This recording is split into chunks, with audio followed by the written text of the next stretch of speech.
It's finally here. Oh my God, I couldn't be more excited. It is finally here. Sunday, we made it. The last huge football day of the 2019 season.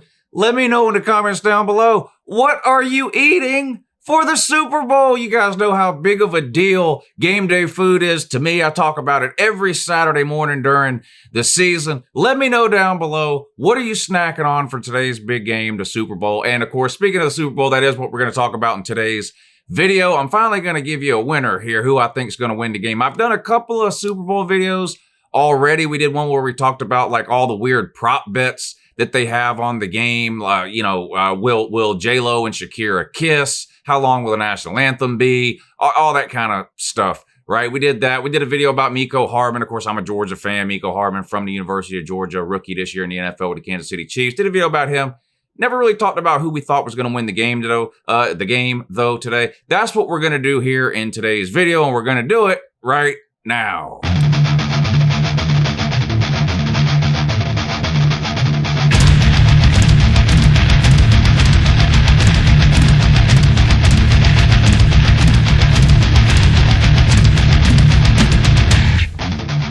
Good morning, Internet. It's Uncle Lou here. Yeah, that's right. It's me, Uncle Lou, and I'm live for you on LouTube today, so thanks for watching. I sure do appreciate it also. And two, in addition to that as well, subscribe to this channel if you're not already. Yes, I post college football videos almost every single day of the year, and today is the Super Bowl, so today's an NFL video.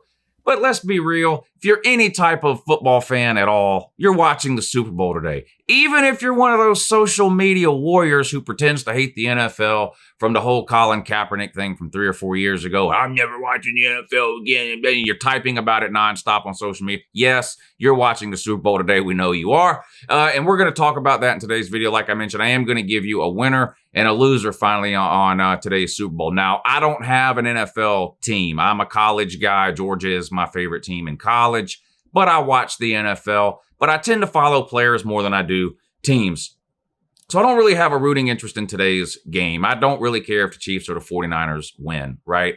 Yeah, Mecole plays for the Chiefs. It would be nice to see him have a good game. Last year, we had the Patriots and the Rams, so I had Todd Gurley and Sony Michel. I almost said Tony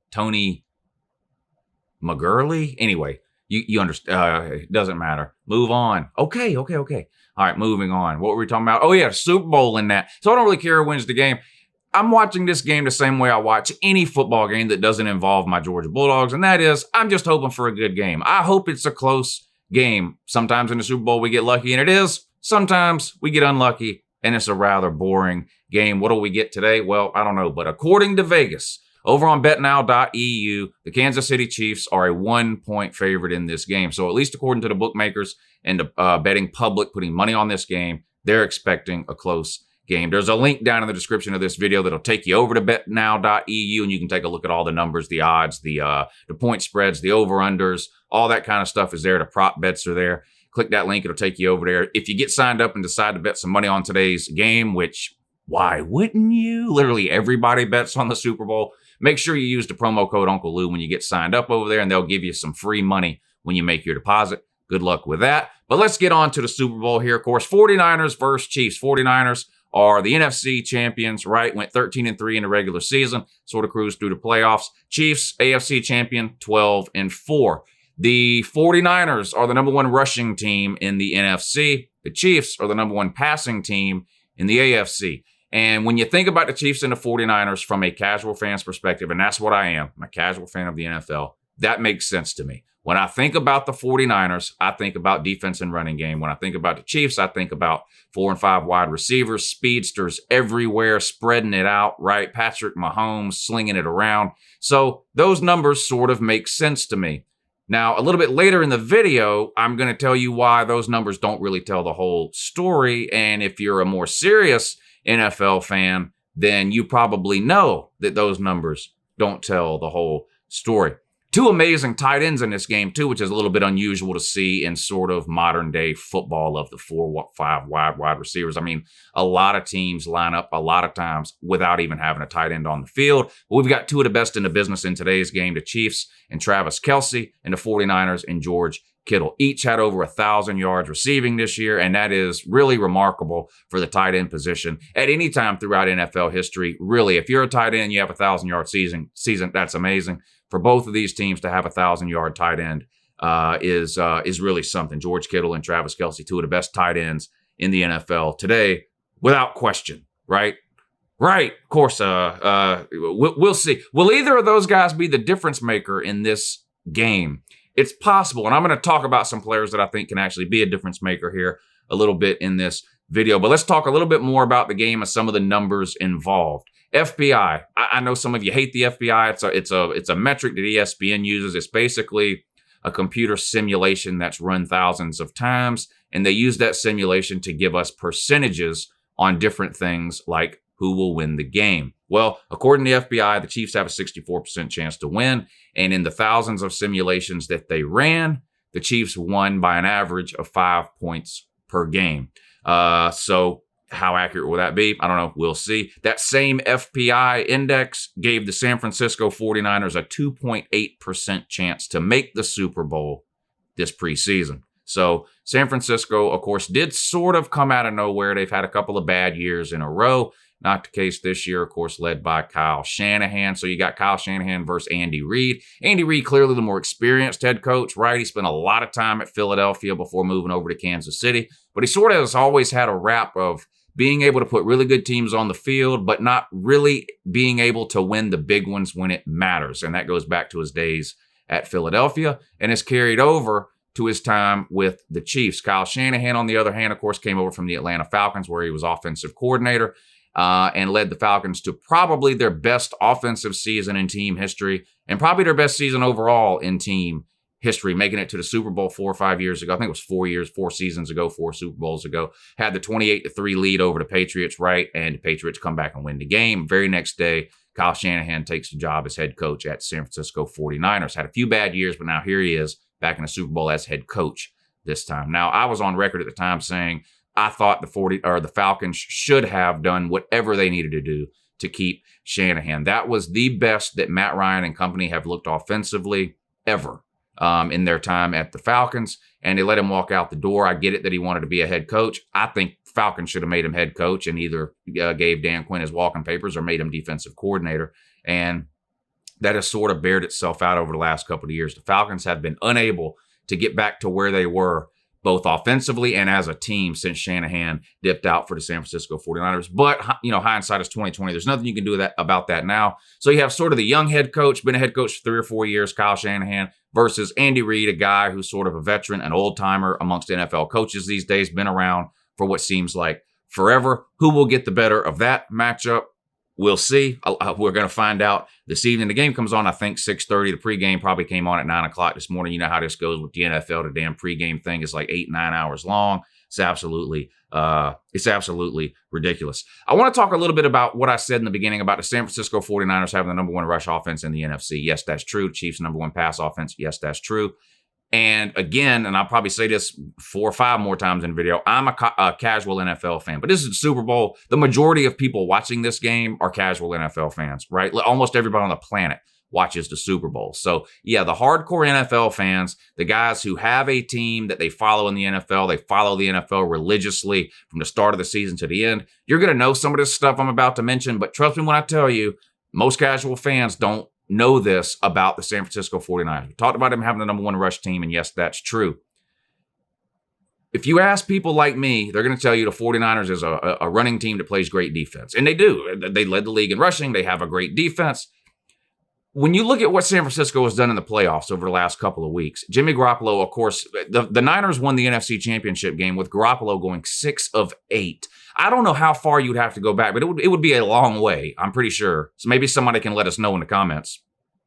How far back would you have to go to find an NFL team that won a conference championship game completing 6 passes? You'd probably have to go a long, long way. And even the game before that, San Francisco's first playoff game, Garoppolo didn't put up numbers really at all. In fact, combined in San Francisco's 2 playoff games, Garoppolo has 209 yards passing.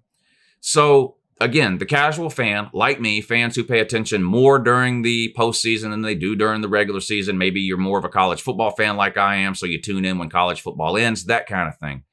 We think that San Francisco is a running team that plays defense and can't throw the ball because that's what we've seen in the playoffs.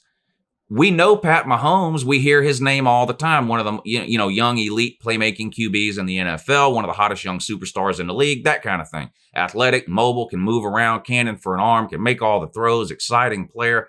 Everybody knows Pat Mahomes is an elite QB. Garoppolo is less known by the casual fan, and those same casual fans have seen Garoppolo throw for 209 yards total in the last 2 games in the playoffs for San Francisco. But if you look over the course of this season, okay, Pat Mahomes has 4,000 yards passing. That doesn't surprise anybody, not even me, not the casual fans. That surprises no one. We all know Pat Mahomes. We're told all the time Pat Mahomes is an amazing QB. What we didn't know, okay, what I didn't know, okay, Garoppolo had 3,900 yards. So it's not that San Francisco can't throw the ball. For whatever reason, they haven't thrown the ball in their first 2 playoff games. Maybe it's because they haven't needed it. Whatever the case, casual fans are under the impression, myself included, that San Francisco just can't throw the ball, and the numbers say that that's just not true.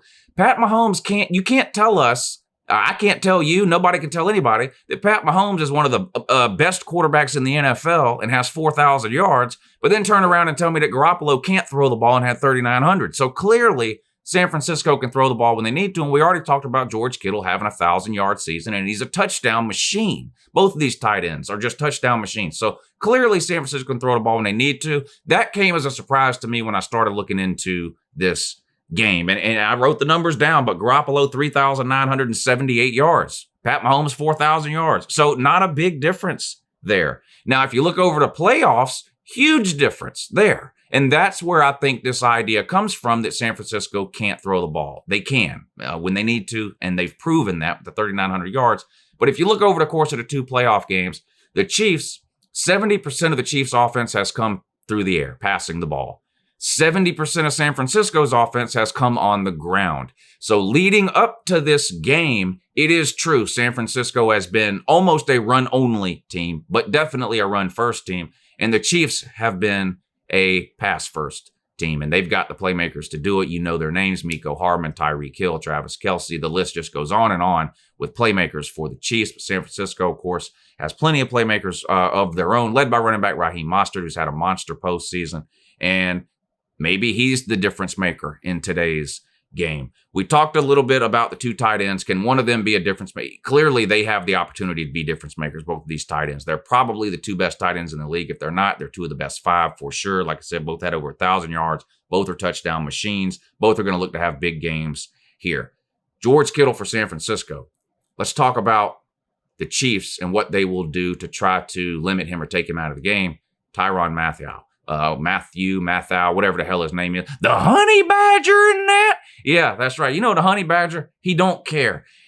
Playmaker. Tyrann Mathieu is a playmaking, ball-hawking safety for the Chiefs. This goes all the way back to his days at LSU. He's a playmaker. He tends to show up when it matters most. That's probably who the Chiefs are going to have on George Kittle. Who wins that matchup, Mathieu or George Kittle?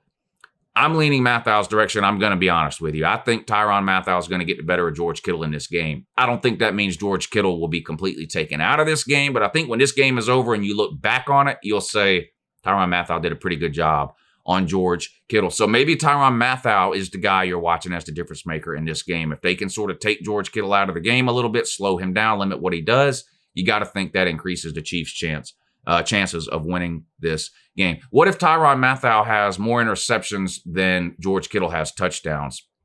That's a possibility. We'll see how that works out. Mecole Hardman, did a whole video on him. Not going to spend a lot of time talking about him today. He's a Georgia guy, so I'm hoping he has a good game. But he touches the ball 3 different ways. Special teams, slot receiver, obviously, and he even has a rushing touchdown on the season, too. So they do a good job of getting him the ball in space. He's one of these small, undersized, but lightning quick players that the Chiefs love, just like Tyreek Hill, clearly another playmaker for the Chiefs and a potential difference maker in this game. What about Nick Bosa? He's been unstoppable this season. The Chiefs are going to have to figure out a way to slow him down, obviously, along the defensive line there for the 49ers. Raheem Mostert, talked about him, running back for the San Francisco 49ers, had a monster postseason. The 49ers have really relied on him and a stout defense to get them to where they're at now, at least in terms of the postseason, by winning those 2 games and making it to the playoffs. And Jimmy Garoppolo, 208 yards combined in the last 2 games, both playoff games for the 49ers. I think Garoppolo is going to have to eclipse that number today alone. I don't think San Francisco can score enough points to beat the Chiefs with Garoppolo throwing for 105, 110 yards, something like that. He's going to have to sort of play like he played during the regular season. I do think San Francisco is going to have to sling the ball around a little bit. The Chiefs are going to come out and try to force San Francisco to beat them through the air, right? I expect the Chiefs to load the box, especially early on in this game, to try to slow down that San Francisco running game and force Garoppolo to drop back and try to beat them that way. We'll see. But he's going to have a pretty good game, I think. Both QBs are going to have big games here for whichever team is going to come out on top. Age-old question when it comes to football: offense or defense? What matters more? You all have heard the expression, defense wins championships. Well, we went through this past season in college football in a couple of different big games. You had Georgia versus LSU in the SEC title game. Georgia had one of, if not the best defenses in all of college football. LSU clearly had the best offense in all of college football. What happened? The offense won that championship. LSU actually absolutely blew Georgia away in that game. Georgia, as good as Georgia's defense was, and I do think Georgia's defense played good in the first half of that game, they gave out in the second half because the offense just didn't. The offense could do literally nothing. So do you need a good defense to win? Yeah, you can't just trot a terrible defense out on the field and expect to win no matter how good your offense is. But if you've got a great defense, you still have to have an offense in modern day football that can move the ball, that can put points on the board, that can have some of these explosive plays, that can score quick and score a lot of points, that kind of thing. That cost Georgia. So in the SEC title game, the old adage, defense wins championships, didn't necessarily hold true. Then you had the national title game. Now, it was a little bit different but because you had Clemson and LSU. They both had really good offenses. Clearly, LSU had a little bit of a better offense, but Clemson obviously had a way better defense, in my opinion, than LSU did. Clemson's defense has been loaded the last few years. They were top 5 in almost every statistical category known to man, and it didn't matter, right? LSU came out. They found a way to move the ball on that Clemson defense, and as good as Clemson was offensively, they weren't able to keep up with what LSU was doing offensively. So if we look at college as a sort of foreshadowing of what we might see in this year's Super Bowl, defense wins championships doesn't mean quite as much in 2019, 2020 as it did in 2000, 2005, 2010, whatever. I still think you need a good defense, but you got to be able to score points to win in today's football, whether it be college or NFL. I'm going to take the Chiefs in this game. 1 point is basically nothing, right? If you think the Chiefs are going to win this game, the 1 point isn't going to scare you off of betting them, right? Chiefs -1. I'm going to roll with the Chiefs in this game. I'm going to at -1. I think they're going to be able to score enough. The San Francisco defense is really, really good. No doubt about it. But the Chiefs offense has been absolutely amazing this season. Was it their first playoff game? They fell behind 2-3 scores, something like that. And then the second half, they just absolutely opened up a can and scored 40, 50 points. Am I remembering that right? I probably should have looked it up before I started blabbering into this camera. But the point is, the Chiefs are so explosive offensively, and we've seen them come from behind. So even if it goes bad for the Chiefs in the first half of this game, they're never going to think they're out of this game. Their offense is that good. They could be down 7, 10, maybe even 13 points at halftime.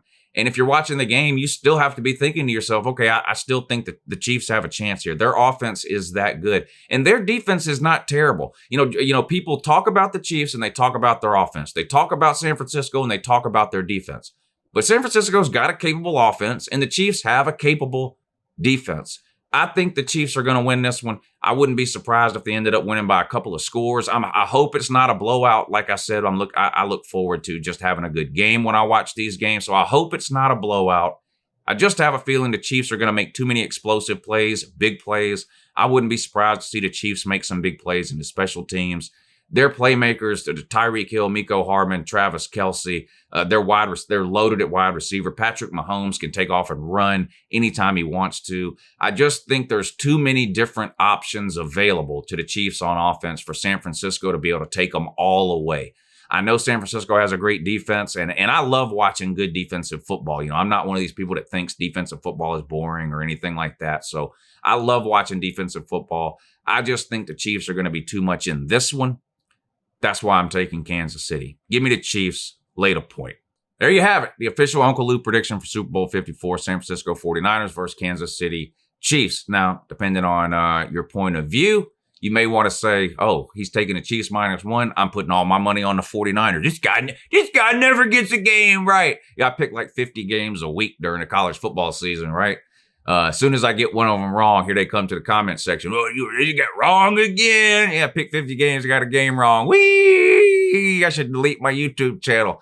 Anyway, I really appreciate you guys watching. Let me know down below 2 things. What are you eating today? That's the most important thing. Game day food is heaven to me. Let me know what you're eating today down below. And let me know who wins this game. The spread is Chiefs -1, so the spread is almost irrelevant. Are you going with the Chiefs or the 49ers to win this game and become Super Bowl champs? Let me know down below. All right, really appreciate you guys watching. The next video coming up, I was going to try to get it out today, but it may end up being tomorrow before it comes out. But I'm going to do Uncle Lou was right, Uncle Lou was wrong. This is a popular video I do at the end of every season where I go through a lot of the preseason predictions that I made in college football back in the summer, right? And we see how right or wrong I was. There are some I was right on, and there are a lot I was wrong on, and I'll be sure and point those out so you guys can laugh at me. But yeah, Uncle Lou was right, Uncle Lou was wrong will be the next uploaded video. And of course, most of you know the live schedule by now, but I do a live show every Monday, Wednesday, and Friday at 8 a.m. The morning show with Uncle Lou and BVD. So the 2 of us host that show. A lot of times we have a third person on as a co-host or a guest host too. So Monday, Wednesday, Friday, 8 a.m., the morning show, live show. And then every Tuesday and Thursday night at 10 p.m. Eastern, I do a college football call-in show where I take calls from college football fans from all over. We have a good time on those shows. And even though the football season is coming to an end, at least college and today NFL, we do those shows year-round. And why wouldn't we? The XFL starts in a couple of weeks. Have a good morning.